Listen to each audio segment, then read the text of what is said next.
Hello tout le monde, j'espère que vous allez tous très bien. Cette vidéo elle va parler de films, donc je vais vous présenter les films que j'ai vus de Thomas Brody Sangster, donc mon deuxième acteur préféré. Mon premier c'est Aaron Paul, mais je sais pas si ça reste mon premier ou pas, sachant que j'ai pas vu beaucoup de ses films alors que Thomas Sangster oui.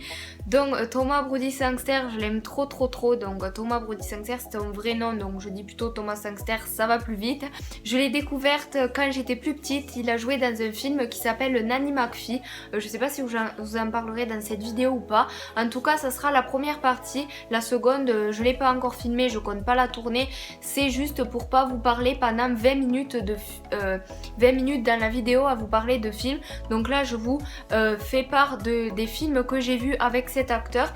Et je vous referai peut-être un update de cette vidéo dans quelques mois ou peut-être dans quelques années, qui sait. Je vais vous parler de films que j'ai vus donc de cet acteur, vous donner mon avis, une note sur 10 et si je vous le recommande, si je l'ai aimé, etc. Donc je pense que c'est une bonne idée, ça change des trucs de série ou quoi, donc j'espère que ça va vous plaire et c'est parti. Alors on va parler d'abord d'un film que tout le monde connaît, Le Labyrinthe. Donc je vais vous parler du 1 et du 2, ça va plus vite. Donc c'est des enfants, enfin des adolescents qui se retrouvent enfermés dans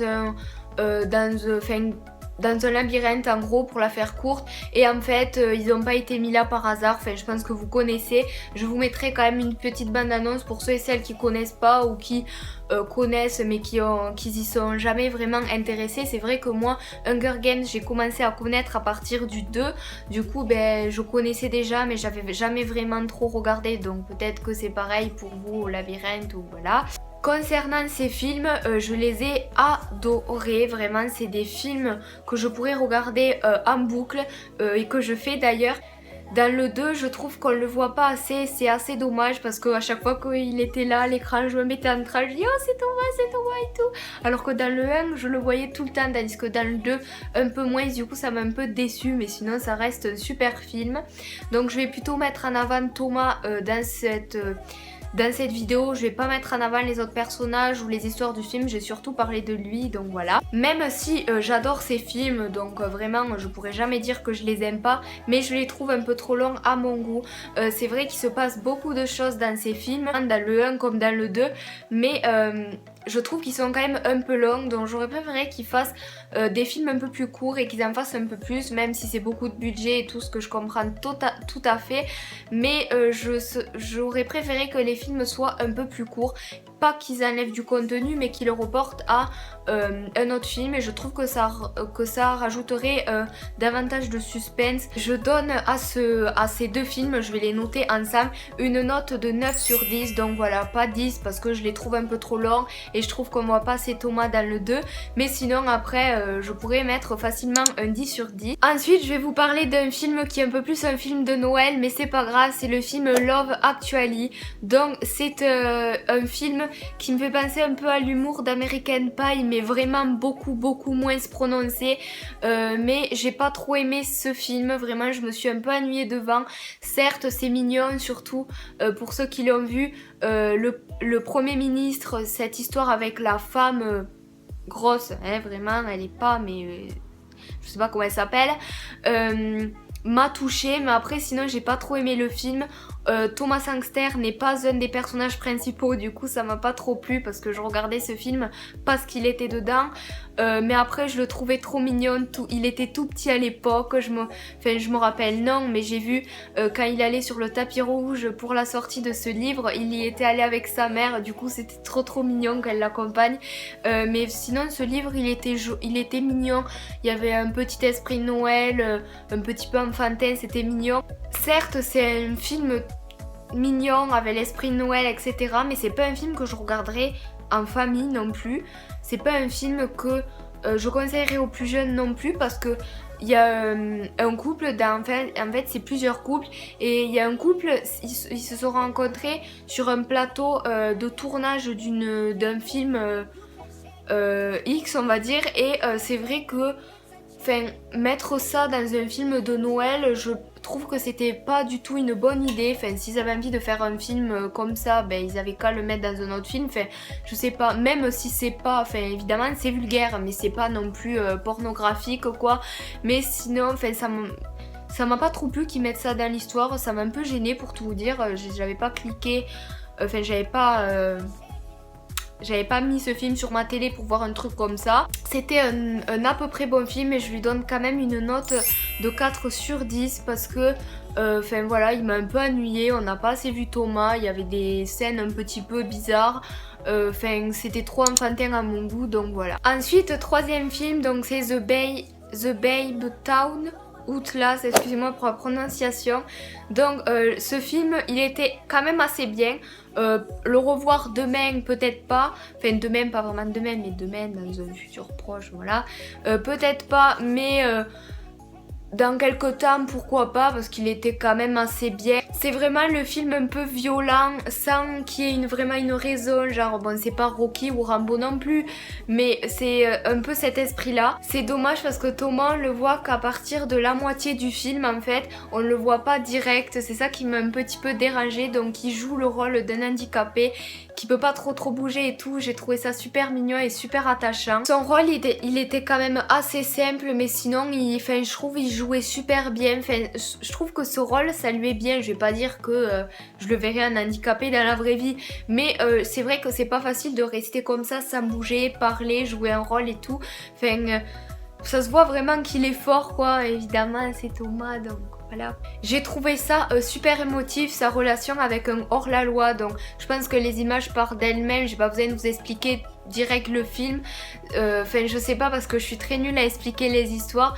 mais j'espère que vous comprendrez avec les images et avec ce que je dis. Mais sinon après ce film je lui donne une note de 5 sur 10, la moyenne, parce que je trouve mignon les relations qu'ont eu les hors-la-loi, donc les méchants avec cet handicapé. J'ai trouvé bien qu'ils ont intégré Eva Longoria parce qu'elle est trop belle, elle est radieuse dans ce film. Ça dénonce un peu la violence des hommes avec les femmes, avec des points positifs, mais aussi je trouve que le film était un peu violent sans raison. Des fois les gens se tapaient sans pour autant qu'il y ait une raison. Ils prennent aussi les femmes pour des objets. C'est un film que j'ai détesté. Donc c'est Slim Bringing Star ou Bring Star ou je sais pas quoi. Je regarde sur mes notes, c'est Bring Star. Voilà, Slim Bring Star. J'ai pas aimé ce film, je vous dirai la note juste après, donc je vais pas mettre un 0 non plus mais pas loin. Ce film il était totalement ennuyeux, j'ai cru mourir devant, même si j'avais mon portable que toutes les 2 minutes j'allais un peu voir Snap, Insta etc. Mais je me suis littéralement endormie devant. Façon de parler parce que moi je ne peux pas m'endormir devant les films, mais vraiment j'ai cru mourir. Il était vraiment ennuyeux, il m'a rien apporté. Ok des fois c'est bien de dire des mots qu'on comprend, que les publics comprennent pas forcément pour enrichir le vocabulaire et tout, mais là c'était tout le temps. Même pour dire voiture il faut qu'ils sortent un mot de je sais pas où qu'ils ont trouvé dans le dictionnaire. Vraiment on comprend rien à ce film. Je trouve, enfin ils parlent trop de poèmes, ils disent toujours quand l'aube aura traversé la cour de notre chambre, enfin voilà ce que vous voulez, pour au final ne rien dire.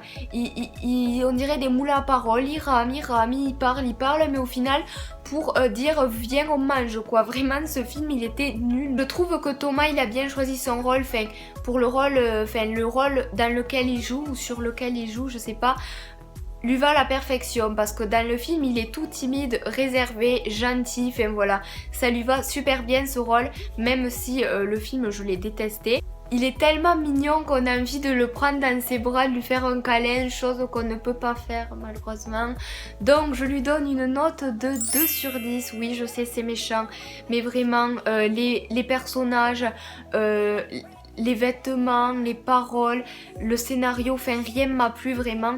Après c'était bien tourné, c'est vrai qu'il y a eu du travail, en plus il y a eu Thomas dedans, donc du coup c'est pour ça que je mets 2, mais sinon c'est pas un film que je conseille. Je me suis arrêtée longtemps avant la moitié pour tout vous dire. Ensuite dernier film, donc c'est le film Nowhere Boy, donc c'est un film qui retrace la vie de John Lennon. J'adore ce genre de film, j'ai regardé plein de films qui retracent la vie d'Elvis Presley, de Chris Cabouy bien sûr, de comment il s'appelle, de Johnny Cash, enfin voilà j'aime beaucoup les vieux chanteurs comme ça, pas pour autant écouter dans ma playlist, mais à regarder les films un peu comme ça. C'est le genre de film qu'on voit un petit peu en cours de musique, donc c'est dommage que le prof nous l'a pas montré. peut-être dans cette année, je sais pas, mais je l'ai trouvé super bien. Ça montre à quel point les gens célèbres en ont bavé quand ils étaient plus petits. Je parle des gens célèbres qui chantent ou qui font des films ou des trucs comme ça, pas genre les gens célèbres, Nabila, ce que vous voulez. C'est des gens qui en ont chié, on va dire, dans leur vie et qui ont connu le bonheur après ça, qui en ont souffert mais qui maintenant, enfin, renaissent ou voilà, je sais pas, c'est vraiment des modèles pour moi, mais de temps en temps pourquoi pas le revoir parce qu'il était quand même pas mal. En croire à la bande-annonce, on dirait vraiment un vieux film des années je sais pas quoi, lourd à regarder, mais vraiment non, c'est pas vrai. Il n'y a pas beaucoup de chansons, il chante pas beaucoup, c'était ce que je craignais. Je lui donne une note de 8 sur 10 pour toutes les raisons qui précèdent. Après, c'était pas un film que je verrais tous les jours.